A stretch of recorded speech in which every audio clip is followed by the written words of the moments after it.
हारी पिया, हुई तेरी जीत रे, काहे का झगड़ा बालम, नई नई प्रीत रे, लो मैं हारी पिया।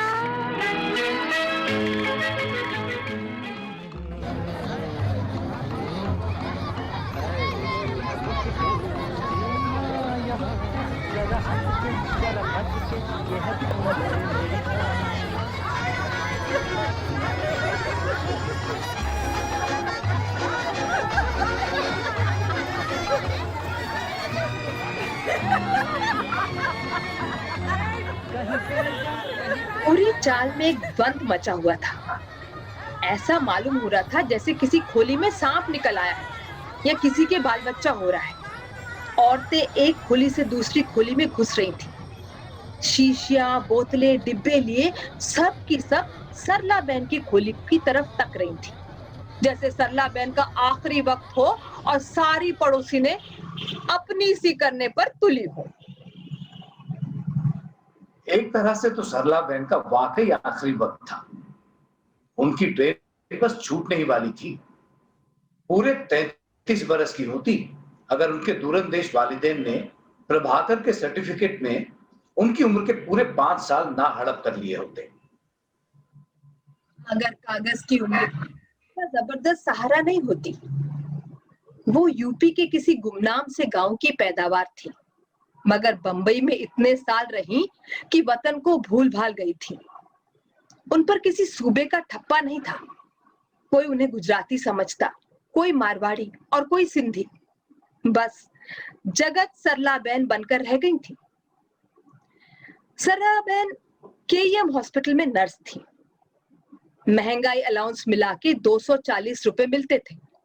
12 रुपए कमरे का किराया देकर इतना बच जाता कि वो बड़े ठाट से रहती थी। हॉस्पिटल से मरहम पट्टी का सामान, एपीसी गोलियां, मर्क्यूरोक्रोम, असली ग्लिसरीन और पेटेंट दवाओं के सैंपल लाकर मुफ्त तकसीम किया करती थी। उनका कमरा आसपास के इलाके के लिए अच्छा भला हॉस्पिटल था।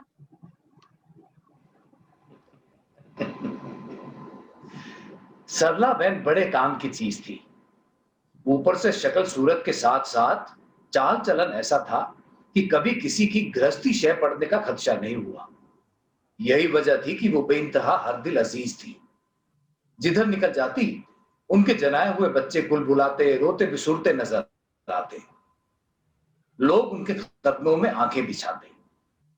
हर सौदे वाला, हर दुकानदार उन्हें रियायत से माल देता। वो मोल तोल करती जाती और मरीजों के हाल चाल पूछती जाती।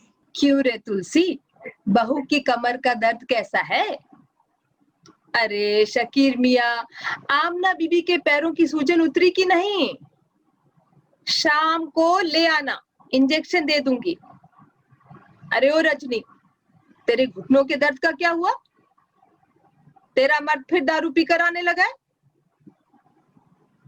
वो खैर खबर पूछती गाम देवी के नुक्कड़ वाले बस स्टॉप पर पहुंच जाती और उनके मरीज उनको दुआएं देते रह जाते।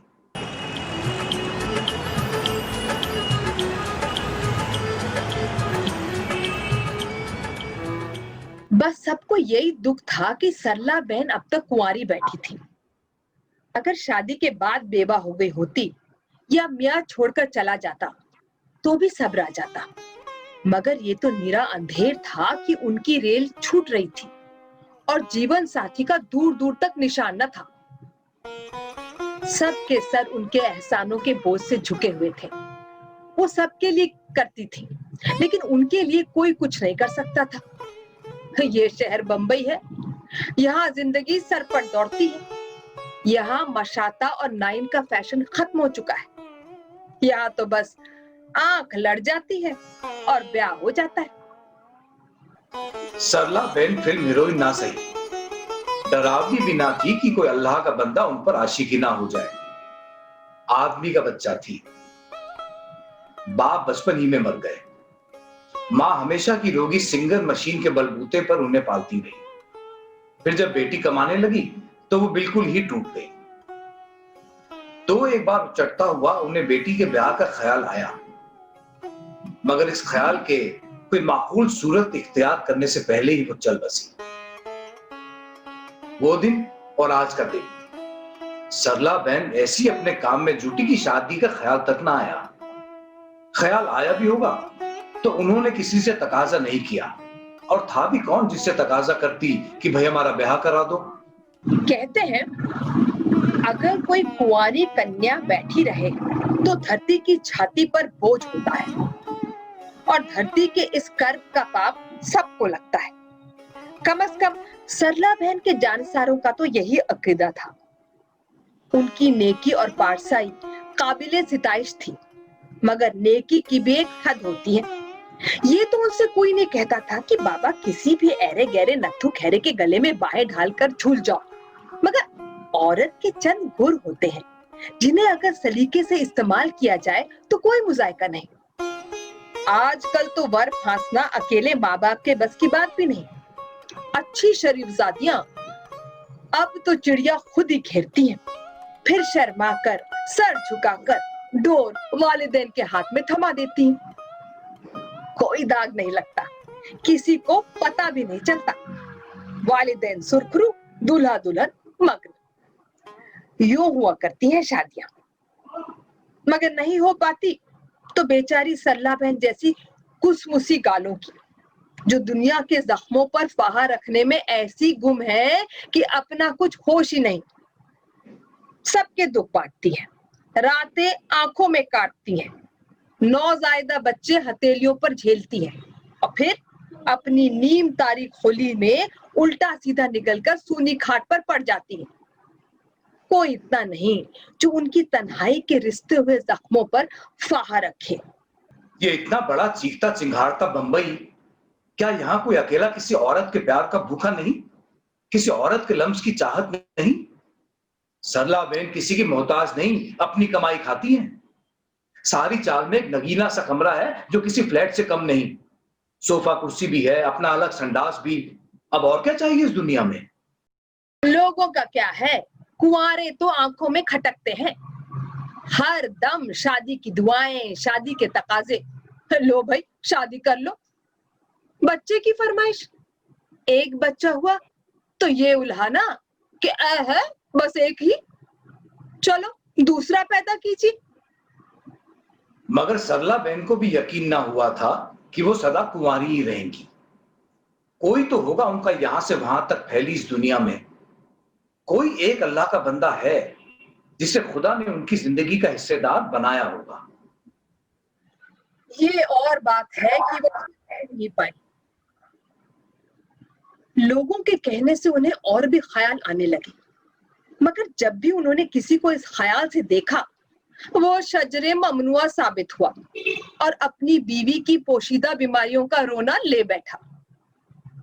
कुछ वक्त साथ गुजारने को तो बहुत से तैयार मिले, मगर हाथ पकड़कर निभाने के ख्याल से बारात लेकर घोड़ी चढ़ने का अरमान किसी के दिल में न झांका।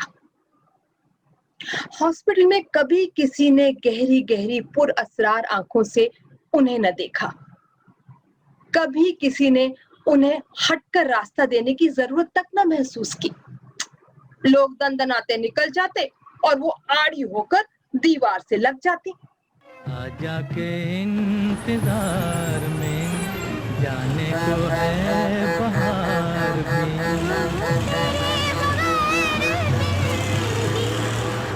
गांव देवी के नाके से वो रोज सुबह को 7:45 बजे वाली बस पकड़ा करती थी। बस में सभी रोज के जाने पहचाने हुआ करते थे, सबकी सीटें कुछ मुकर्रर सी हो गई थी। उस दिन वो बेख्याली में अपनी सीट की तरफ बढ़ी। एक अजनबी को वहां बैठा हुआ देखकर उन्होंने ठसाठस भरी हुई बस पर एक तायराना नजर डाली और बस के बीच में लटकी हुई रकाब पकड़कर खड़ी हो गई। अजनबी ने उन्हें सिर से पैर तक देखा और खड़ा हो गया। बैठ जाइए। वो रकाब पकड़कर खड़ा हो गया और अखबार पढ़ता रहा। सरला बहन ने पहले तो बौखलाकर झट से अपना बटुआ दबोचा कि कहीं कोई चोर उचक्का तो नहीं। फिर समझी किसी पेशेंट का शौहर होगा और अभी पैरों के वरम और कमर के दुख दर्द का किस्सा शुरू कर देगा। मगर रकाब पकड़े वो खड़ा झूलता रहा और अखबार पढ़ता रहा।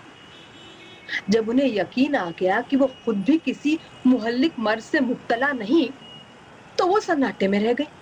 ऐसा तो कभी नहीं हुआ। मगर दूसरे दिन जब फिर वही हुआ कि वो बस पर चढ़ी और उसने अपनी जगह छोड़ दी और खड़ा हो गया, तो वो बैठने को तो बैठ गई, मगर कसमस आई। उनकी समझ में नहीं आया क्या करें। जी चाहा उसे मुट्ठी पर सल्फे की गोलियां ही दे दें, कहीं जख्म तलाश करके मर्क्यूरोक्रोम का फाहा रखकर सफेद झकसी पट्टी बांध दें, मगर उसकी मुकम्मल सेहत से उन पर रोष पड़ गई। एक खरोंच तक का निशान ना था। वो बस में बेताल्लुक सा खड़ा झूलता रहा और अखबार पढ़ता रहा। दूसरे दिन जब यही हादसा हुआ, तो सरला बहन के छक्के छूट गए। निगोड़े, काहे को मुझे रोज रोज सीट देता है? क्या तेरी अम्मा बहनें नहीं कल हुए? उनका जी चाहा उसे किसी बात पर खूब जली कटी सुनाए, मगर वो ऐसा बेताल्लुक सा खड़ा झूल रहा था कि उन्हें बात बेतुकी सी लगी।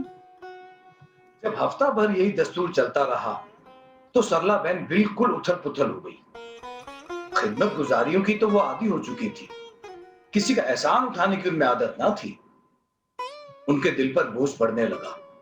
ड्यूटी पर उन्हें बार बार ख्याल आता कि क्या करें, दूसरी बस पर चलें तो वक्त पर पहुंचना नामुमकिन। सरला बहन की कुछ समझ में नहीं आ रहा कि क्या हो रहा है। दुनिया से रूठी रूठी रहने लगी, जैसे कोई उनके साथ सख्त ज्यादती कर रहा हो। उनका मिजाज बड़ा नाजुक हो गया। अब वो बात बात पर उलझ पड़ती, बेबाक के रोने लगती। ड्यूटी से लौटती तो आंखें बंद करके खाट पर पड़ जाती। खाने की भी सुध-बुध न होती। किसी को कुछ दुख दर्द होता तो आस-पास आते डरता। कभी यार कभी पार लगाती रे नजर, सैया घायल की यादें बोले तो सरला बहन को इश्क हो गया है। सत्तो गिरहकट ने रामदेई को बताया। दुर्मुए, तेरी खाट कटे। सरला बेन तो देवी है देवी। रामदई ने सत्तो की 7 पुश्तें तूम डाली। अरे अपन जो बोल रहा है। कहाँ बोल रहा है? तेरे मुंह में पूभल। मगर जब सत्तो गिरहकट ने बताया कि गांव देवी के नाके पर उसकी बिजनेस होती है, हर एक को तोलना परखना, उसकी जेब को हल्का करना उसका रोज का काम है। अरे अपन देखा भाई, एक अदद बाबू रोज ही अपनी सीट सरला बहन को दे देता है और खुद खड़ा खड़ा ही सफर करता है। आज से नहीं भाई, हफ्तों से किस्सा चल रहा है। अब बोले तो कसम से मामला कतई पड़ता नजर आ रहा है। ये इश्क इश्क है, इश्क इश्क ये इश्क इश्क है, इश्क इश्क ये इश्क इश्क। हाय, मैं मर जाऊं। रामदई ने छाती कूट ली और दौड़ी दौड़ी शब्बो के पास गई। अल्लाह, शब्बो भी सन्नाटे में रह गई। फिर दोनों मिलकर सादत की बहू के यहाँ गई। सादत की बहू मुंडेर पर लौंडे को लटकाए इजावत करा रही थी। अकेले कुदरत, लौंडा मोरी में गिरते गिरते बचा। फिर क्या था, ये बात आग की तरह सारी चाल में घूम गई। ऐसा ही होता है, लक्ष्मी धाई ने कहा।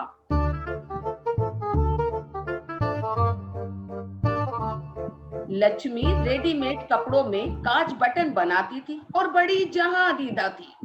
उसका मियां लापता था। एक लड़की थी जो उसने मिशन स्कूल में दे दी थी।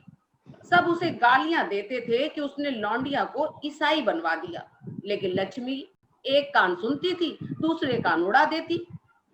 कांच बटन से कहीं पेट पलते हैं, सब जानते थे। वो रातों को जाया करती है। लाला के डर से ग्राहकों को चाल पर नहीं लाती, मगर किसी को क्या, उसने दारू पीकर कभी लफड़ा नहीं किया, जैसे आए दिन एंट्री किया करती थी।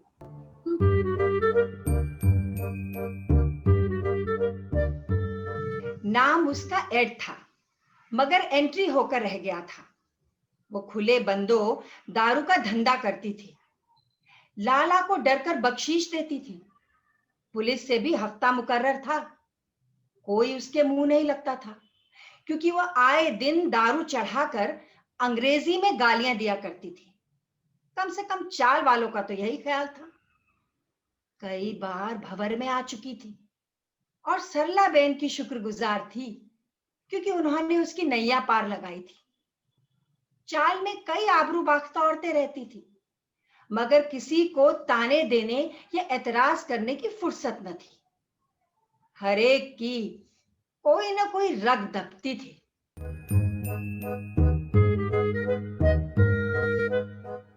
ए मैन, तो शादी क्या चाल में ही बनाएगा? हाँ, और क्या, सामने मैदान में तंबू तन जाएगा जी। अरे बंबई में तो बड़ी बड़ी शादियां तंबू तान के होती। शब्बों ने फैसला दिया। हाय, मजा आवेगा, अपनी सरला बेन दुल्हन बनेगी।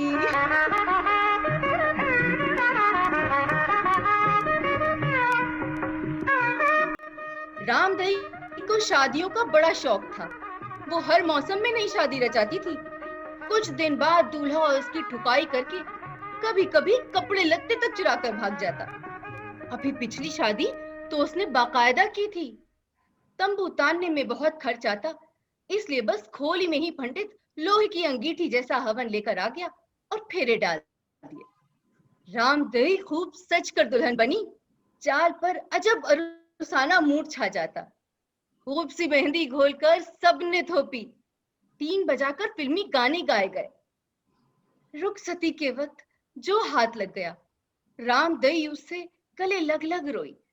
हाय मोरा बैरन, हाय मोरा बाबल, मोए ना निकालो अपनी ड्योढ़ी से, ना निकालो। हाय बाबल, ना निकालो मुझे। नहीं जाऊंगी, डूली रख दो साल 2 साल नहीं। रामदेई किसी फिल्मी सीन की याद में चिंघाड़ती रही। पनवाड़ी ने तेज तेज आवाज में ग्रामोफोन लगा दिया। काहे को ब्याही विदेश। वो निहायत सरपट चिंचिनाती आवाज में बेहद बेसुरी औरतें गा रही थी, मगर एक कमबख्त गीत ही कुछ ऐसा है कि जी भर आता है। बेटी की रुखसती का समा भी अजीब होता है। हालांकि रामदेई रुखसत नहीं हुई, उसका बहंगा दूल्हा भी ब्याह कर चाल ही में आ गया। कई दिन रामदई शर्माती लजाती पायल बजाती फिरती रही। फिर दूल्हे ने उसकी पिटाई शुरू कर दी। रोज दारू पीकर हड्डियां तोड़ता। महीने भर के अंदर अंदर वो उसकी चांदी के कड़े और नाक की लौंग लेकर भाग गया। रामदई थोबड़ा सुजाए कई दिन तक लंगड़ाती रही और उसकी जान को कोसती रही। इन तल्ख तजुर्बों के बावजूद लफ्ज शादी से रामदेई के दिल में लड्डू फूटने लगते। अपने अलावा भी किसी की शादी हो तो मुजायका नहीं, मौका खुशी का है। डरते डरते सरला बेन को छेड़ा गया, और जब वो जरा झेप गई तो बस धर लिया गया।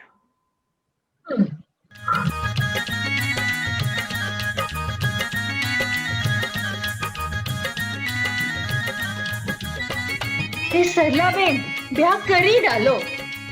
हाँ जी, यही उम्र है खेलने खाने की। तुम्हारा माँ बाप की आत्मा को ना बहुत शांति मिलेगा। हाय राम, हम तो खूब हलचल मचाएंगे।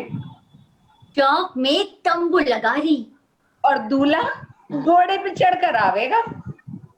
सरला बेन, घूंघट काढ़ेगा? हाँ, ए भला काहे ना काढ़ेगी, बिन घूंघट कोई दुल्हन होवे है का? रामदई ने राय दी। वो इस लाइन में एक्सपर्ट मानी जाती थी।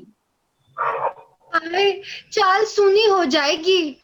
हाय हाय, सादत की बहू का बच्चा कौन जनेगा? हर साल सादत की बहू को सरला बेन की खिदमत की जरूरत पड़ती थी। सोतना कपास कोलू से लट्ठम लट्ठा। सरला बहन चिढ़ गई। किसने कह दिया तुमसे शादी ब्याह का? है तो फिर रोज बस में उठकू सीट काय को देते। शप्पो तंतनाई। वो तो उनकी भल मनसाहत है। सरला बहन नरमी से मुस्कुराई। सादत की बहू ने गोदी के लौंडे को कूल्हे पर ठसक कर फैसला किया। तेल देखो, तेल की धार देखो। आज सीट देते हैं, कल दिल भी दे देंगे। प्यार व्यार मैं क्या जानू रे, दिल विल प्यार व्यार मैं क्या जानू रे, जानू तो जानू बस इतना कि मैं तुझे अपना जानू रे। इन प्यारी प्यारी बातों से सरला बहन की आंखों में भी ख्वाब झूम उठे। उन्हें इन मदकूक आबरू बाख्ता हराफा औरतों पर प्यार आ गया। दिल शुक्रगुजारी के एहसास से लबरेज हो गया। अब की बार दूध कम उतरने की शिकायत तो नहीं। वो बात बदलने को एकदम नर्स बन गई। अभी तक तो नहीं। और देख एडिथ, अब के जो कुछ लफड़ा हुआ ना तो कसम से पुलिस में दे दूंगी। अरे बाबा, वो लोग हस्बैंड का नाम पूछता। एंटरी सिद्दीकी बाबू का नाम दे दे। बट हम लोग कैथोलिक है। वो लुच्चा, वो जी का नाम लिख लो जी।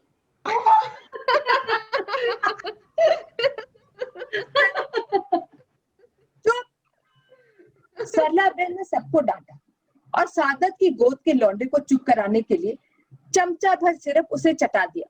दूर हो यहाँ से। पहले ये बताओ, शादी कब कर रही जी? हाँ, और तारीख मुकर्रर हो जाए। किसकी शादी, कैसी तारीख? कोई बात न चीत। हाय, बात ना चीत, ये कैसे? क्या दूल्हा गूंगा है?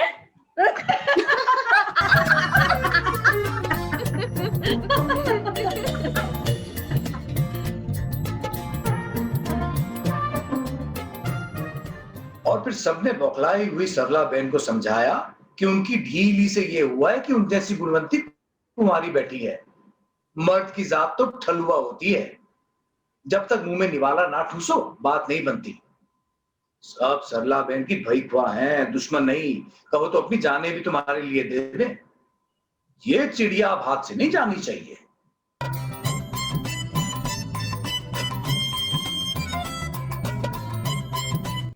कहो तो उनसे बात करने को बोलूं?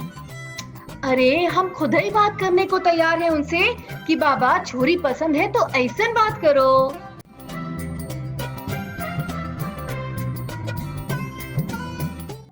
मगर रामदेव की इस राय से सबको इख्तिलाफ पैदा हो गया। उससे मर्दों को फांसने में मलिका हासिल है, मगर कमबख्त को शादी का चस्का पड़ चुका है।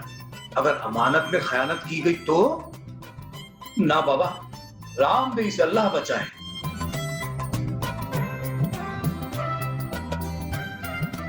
शायद बेचारों की हिम्मत न को पड़ती। ये रोब दाब से चश्मा चढ़ा को जा रही ना, सोचते होंगे मीठी नजरों से देखा और चूते पड़े। भाई कपड़े लत्ते का असर तो पड़ता है। हाँ हाँ, ड्यूटी की और बात हुई, पर जे तो हर घड़ी डॉक्टर नहीं बने रहे हैं। अरे बाबा, औरत को कुछ श्रृंगार तो करना मांगता ना। हाँ, ये मुखड़ा, इस पर मेकअप हो तो बाय गॉड मिस्टर का चक्का छूट जाएगा। और कपड़े भी गड़कदार हो। जी थोड़ा पल फुलेल, परफ्यूम, फिस फिस। हाथों में चूड़ियां और कानों में झुमके। फिर देखते हैं बाबूजी कहाँ जाते हैं। सजना के लिए, सजना है मुझे, सजना के लिए। सरला बहन ने उस वक्त तो सबको झिड़क दिया, मगर सोच में पड़ गई। ये दुनिया का दस्तूर है। बंबई में एक से एक भड़कदार औरत घूमती है, सूनी सादी औरतों पर तो नजर ही नहीं टिकती। जैसा मौका वैसा भेस। मगर उसके पास तो सादी साड़ियां ही थी, दो चार बदरंग सी खटाऊ की होंगी। गले में तार सी जंजीर तो पड़ी रहती है, अगरचे उसे जेवर कहना ज्यादती है। माँ की यादगार है। रात के सन्नाटे में उनके दिमाग में रंग बिरंगे कपड़े और जेवर थिरकते रहे। ख्वाब हो तुम या कोई हकीकत, कौन हो तुम बतलाओ, ओ देर से कितनी दूर खड़ी हो और शायद ब्याहता है जी। दूसरे दिन शब्बो ने फिक्रमंद होकर कहा, नहीं, ब्याहे तो नहीं। कैसन मालूम? बस में कोई दोस्त मिले तो पूछ रहे थे कमरा मिला, वो बोले हाँ मिला, तो कहने लगे अब शादी कर डालो। फिर क्या बोली? रामदई करीब खिसक कर बोली। हंसने लगे। चलो, इधर से तो इत्मीनान हुआ। जात के तो ठीक है। हाँ, बैग पर राम स्वरूप भटनागर लिखा है, वो तो पहले दिन देख लिया था। बस, फिर क्या बात रह गया है जो इतना टाल मटोल करता है वो? मुंह से जो नहीं बोलते। कुछ मीठी नजरा से कहते होंगे जी। नहीं, आए जो कहते भी होंगे तो सरला बहन के काहे को पल्ले पड़ेगा। रामदेई हुई, ऐठित हुई, शब्बो ही होती तो फट से समझ जाती। 2 दिन में बाबूजी मुट्ठी में होते। एक मिनट, ठंडी सांस भरा क्या? हाँ? अरे तो ये मर्दुआ कौन सी मिट्टी का बना है? खड़े हो जरूर, कोई बात है, पहली मुलाकात है ये, पहली मुलाकात है, पहली मुलाकात है ये, पहली मुलाकात है, चुप चुप खड़े हो जरूर। बड़ी काय काय के बाद तय हुआ कि सरला बहन दूरंदेशी पर तैयार हो, तीर तुफंग से लैस होकर मुंह में निवाला दे, तब ही नैया पार लगेगी। बस इसी कारण औरतें अपने अपने तरकशों से सामान निकाल निकाल कर सरला देवी की कुमक को पहुंचने लगी। शबाना कभी फिल्मों में एक्स्ट्रा का काम भी कर लेती थी। वो वहां से ना जाने क्या अटरम शटरम लाया करती थी। हैजलिन स्नो तो सादत की बहू के पास भी साल भर से पड़ी थी। एडिथ के पास तो तमाम स्मगल किया हुआ कॉस्मेटिक था। वो एक हेयर ड्रेसर को भी जानती थी और खुद भी फर्स्ट क्लास गुब्बारे नुमा ऊंचे तुम्बी जैसे बाल बना लेती थी। उसके पास ऐसे ऐसे छोटे बड़े कपड़े थे जो अगर खपच्ची को पहना दो तो बुत्ते काफिर बन जाए।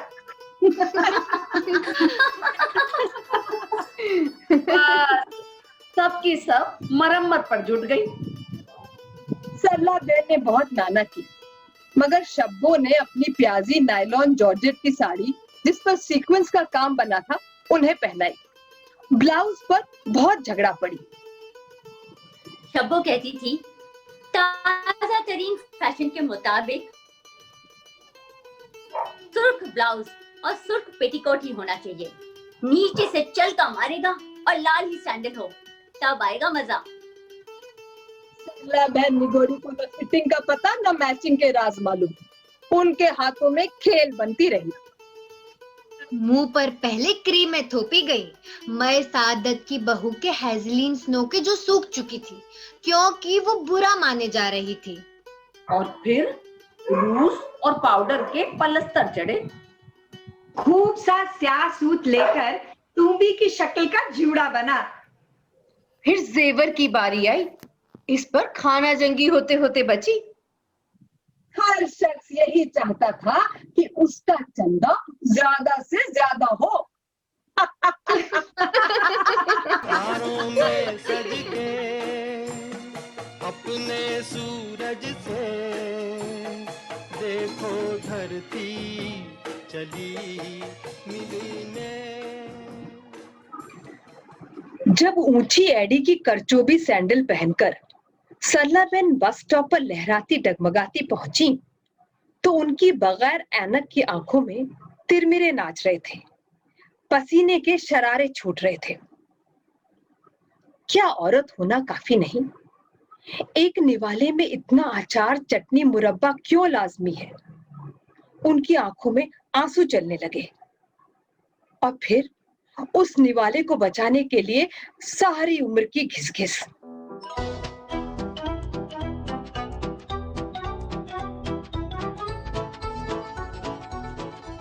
जब थोड़ी ही देर बाद लोगों ने सरला बहन को लश्तम पश्तम वापस लौटते देखा तो सबके हाथों के तोते उड़ गए।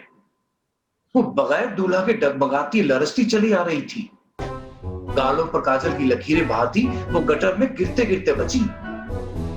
निवाला थूक दिया गया।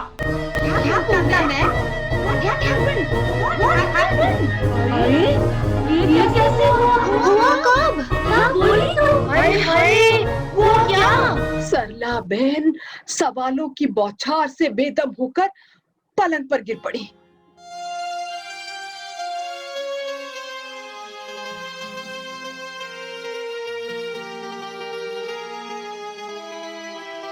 सरला बहन जब बस में दाखिल हुई तो वो उनसे कतई गाफिल अखबार पढ़ता रहा। वो रकाब पकड़े सीट के पास खड़ी झूलती रही और वो बस के दरवाजे की तरफ बार बार देखता रहा जैसे किसी का मुंतजिर हो। उन्होंने नजरों के सारे तीर उसके कलेजे में झोंक दिए, मगर वो उनकी तरफ से मुंह मोड़े दरवाजे को तकता रहा। उन्होंने कांता की महक में बसा हुआ गुलाबी आंचल ढलका, मगर उसने अखबार से नजरें ना उठाई। उन्होंने एक भरपूर अंगड़ाई ली,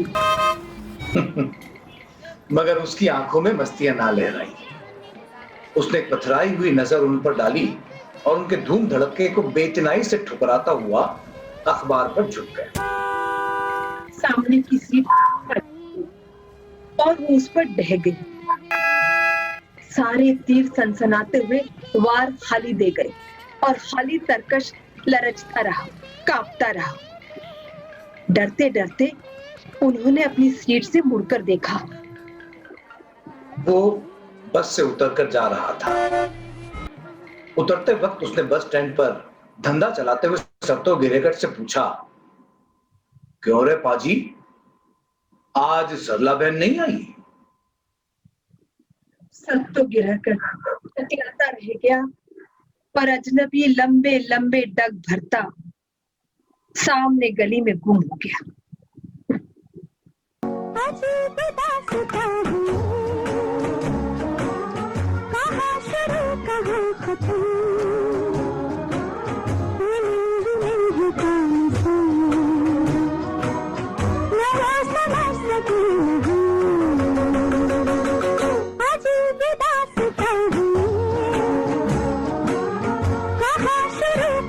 खत्म